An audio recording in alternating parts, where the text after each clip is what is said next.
Imagine someone knocking at your door right now. You look through the peephole and see a stranger, cold eyes, hands hidden. He knows you're there. He asks one simple question. Is your best friend inside? Here's the thing. Your friend is inside, hiding, terrified. And you know, with absolute certainty, that if you tell the truth, your friend dies. So you'd lie, right? Of course you would. We all would. It's not even a question. But there was this philosopher, Immanuel Kant, and he said something that sounds absolutely insane. Never lie. Not even now. Not even to save your friend's life. Tell the murderer the truth and let whatever happens, happen. And before you write him off as a madman, here's what's haunting. He might have a point. This video is part of my series, Philosophical Moral Dilemmas. And today, we're exploring something that keeps me up at night. The moment when telling the truth becomes an act of violence, when lying becomes heroism, and when doing the right thing might destroy everything you believe about yourself. This is the absolute lie. When does truth become a threat?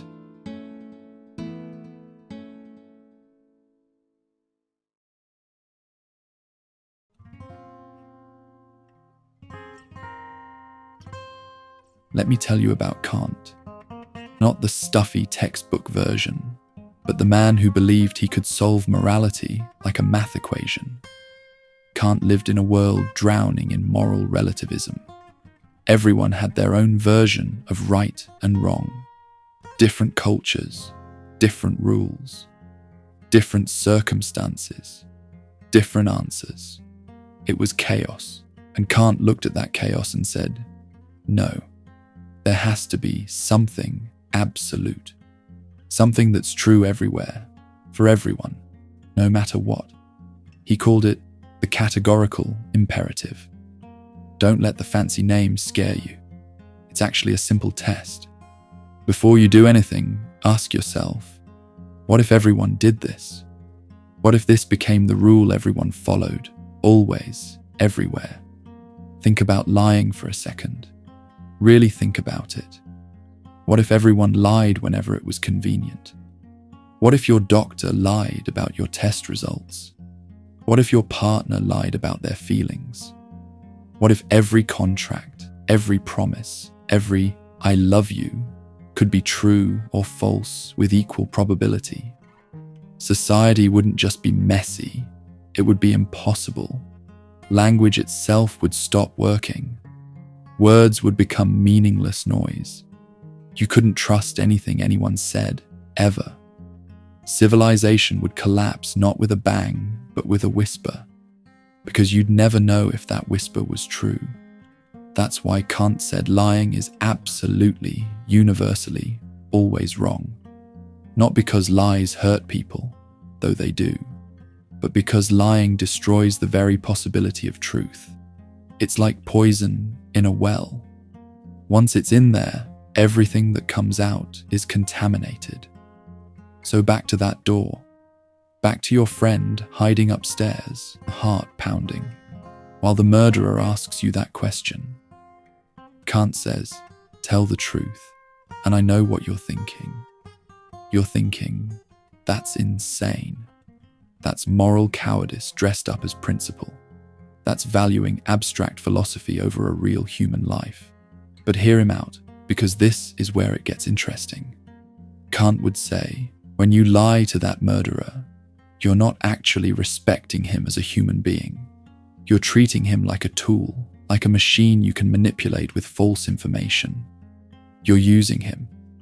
And the moment you use another person, even a murderer, you've violated something sacred. You've treated a rational being as a means to your end, rather than an end in themselves. Plus, and this is the part that really stings, you're not actually responsible for what he does with the truth. You're only responsible for your actions. Your duty is to tell the truth. His crime is his own. If you lie, you've made yourself into a liar. You've corrupted your own moral integrity, And for what? To save one life by destroying the foundation of all moral action? Now, I'll be honest with you. The first time I really sat with this argument, I hated it. It felt cold, inhuman, absurdly rigid. But then I asked myself a harder question. If I'm willing to lie to save my friend, where do I draw the line? When is lying okay, and when isn't it? Who decides? Me? The government? Popular vote? And once I've decided that truth is conditional, that sometimes it's okay to deceive, how do I prevent that exception from becoming the rule? Because here's what history shows us. Every atrocity, every authoritarian nightmare, every propaganda machine starts with someone saying, "We'll just lie this once, for the greater good." Still, most of us would lie to save our friend. We'd lie, and we'd sleep fine that night, knowing we did the right thing. But let me change the scenario just a little. What if it's not one friend? What if it's 1,000 people? 10,000? What if the person at the door isn't a lone criminal, but represents an enemy nation? What if the weapon isn't a gun, but a biological agent that could kill millions? What if lying isn't a split-second decision to save someone you love, but your actual job? What if you wake up every morning and put on a suit and go to an office where your job description is literally deceive people to protect national security? What if you're a spy?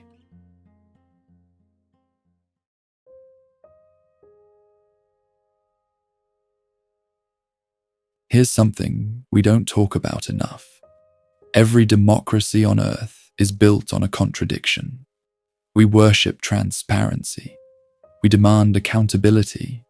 We teach our children that honesty is a core value. We celebrate whistleblowers. We impeach politicians for lying. Our entire system is supposedly built on truth. And at the exact same time, every single one of these democracies employs thousands of people whose entire job is to lie, deceive, and manipulate. We call them intelligence officers.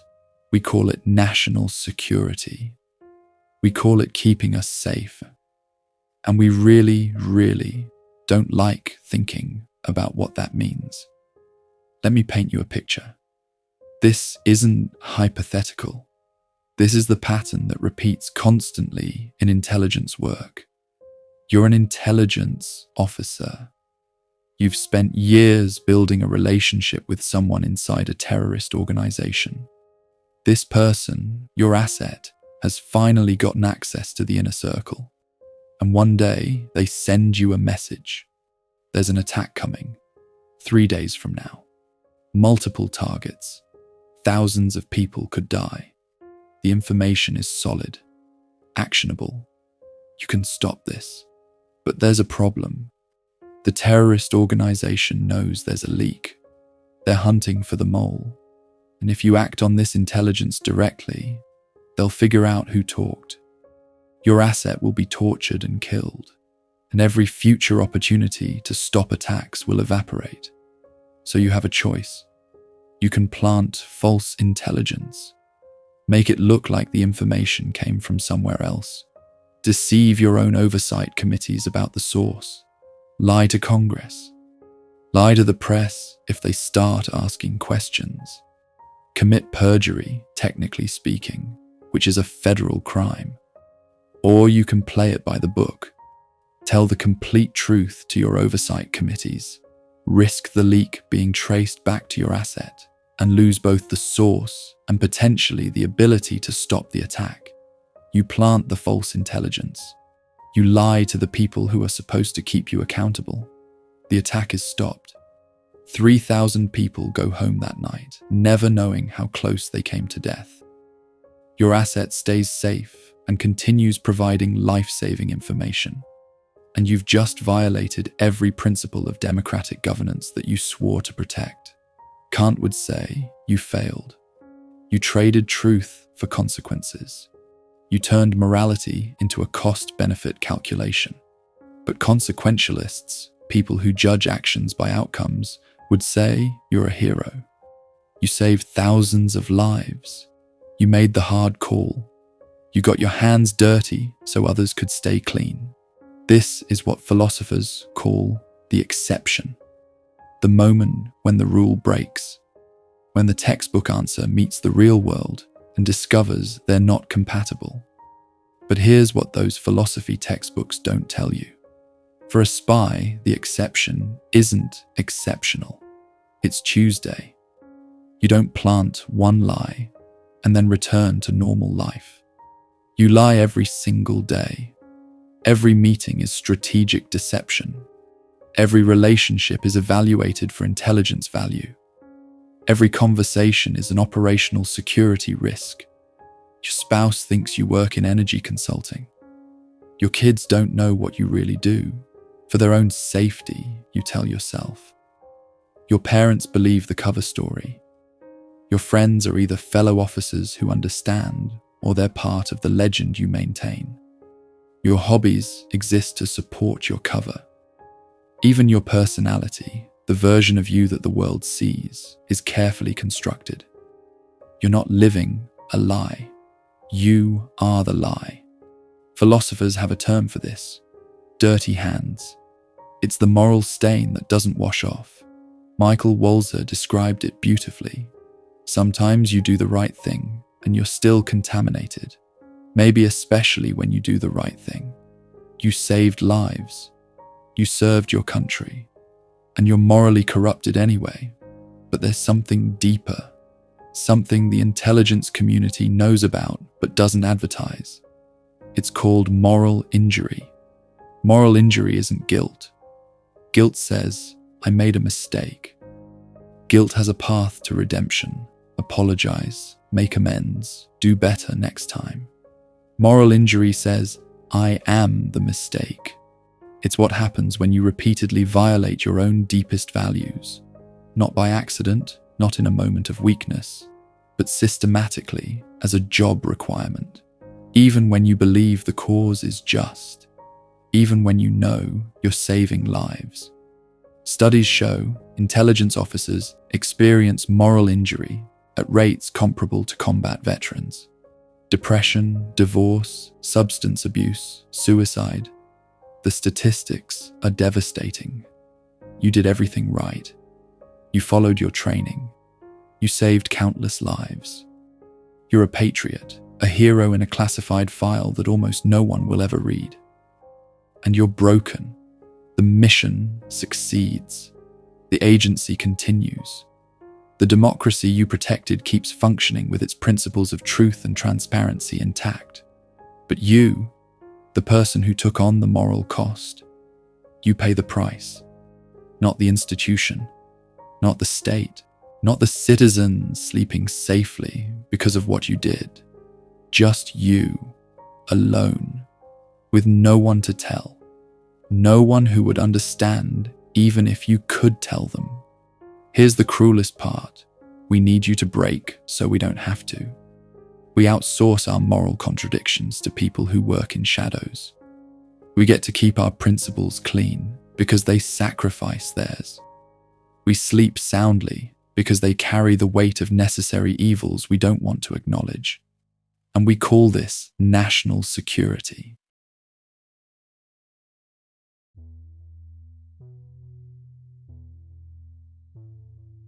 So let's go back to that door one more time.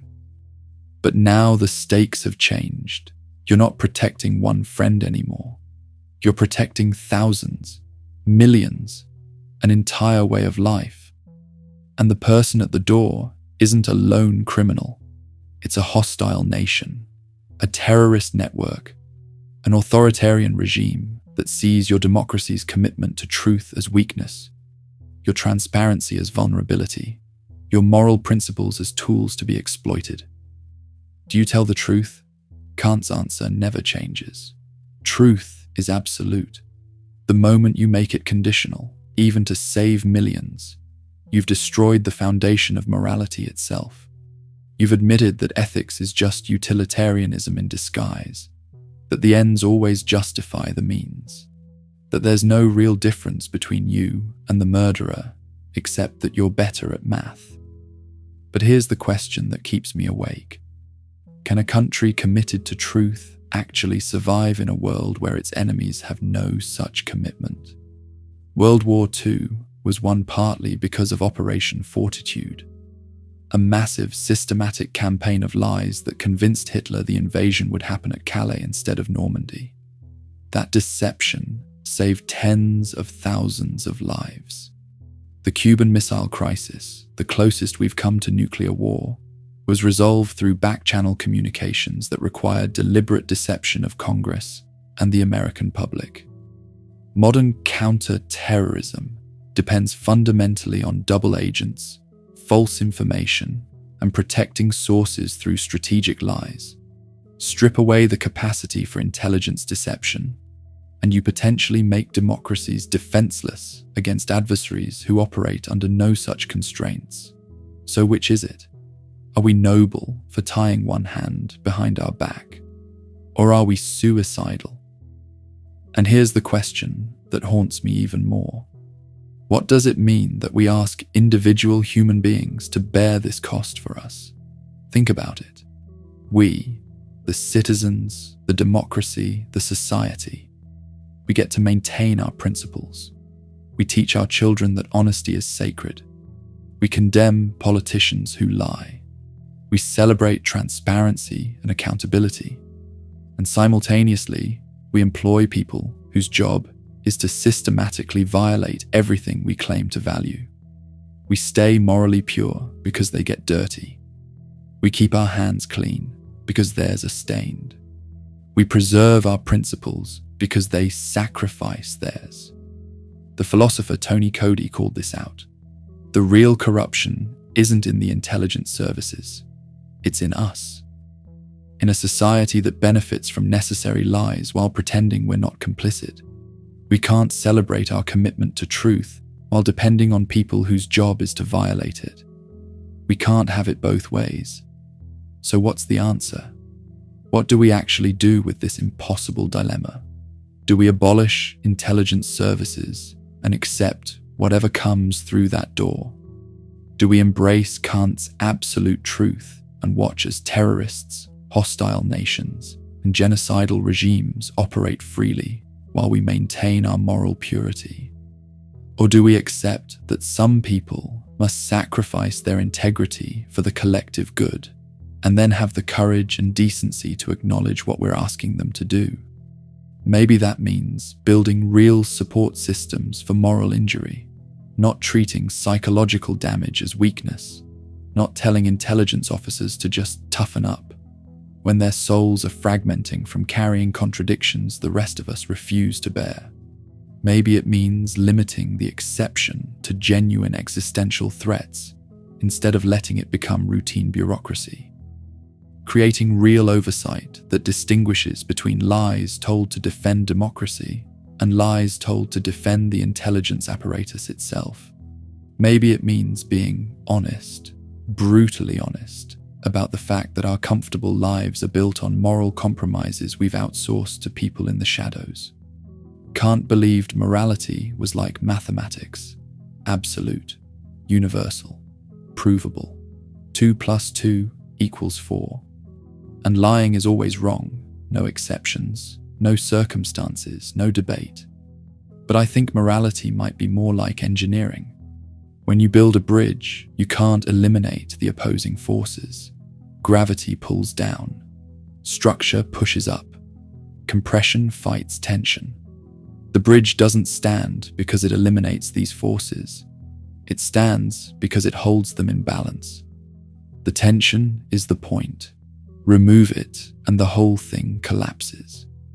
Maybe the moral life is the same. Maybe this tension between absolute rules and necessary exceptions isn't a problem to solve, but a reality to manage. Maybe the goal isn't to eliminate the contradiction, but to hold it honestly, acknowledge the cost, and refuse the comfort of easy answers. The exception remains unresolved. It has to, because the moment we resolve it, the moment we decide that truth is always absolute, or consequences always win, we've lost something essential. Right now, somewhere in the world, an intelligence officer is making a decision that will save lives and damage their soul. They're doing it because someone has to. They know the cost, they'll pay it anyway, and we'll go about our day, protected by lies we'll never know were told, defended by people whose names we'll never learn, benefiting from moral compromises we've decided not to think about. The moral exception isn't a failure of ethics. It's not a loophole or a weakness or an admission of defeat. It's the place where ethics becomes real, where philosophy meets the actual world, where we discover whether our principles are genuine commitments or just comfortable thoughts we have when nothing's at stake. The door is still there. The question remains unanswered. And maybe it should be. What will you do?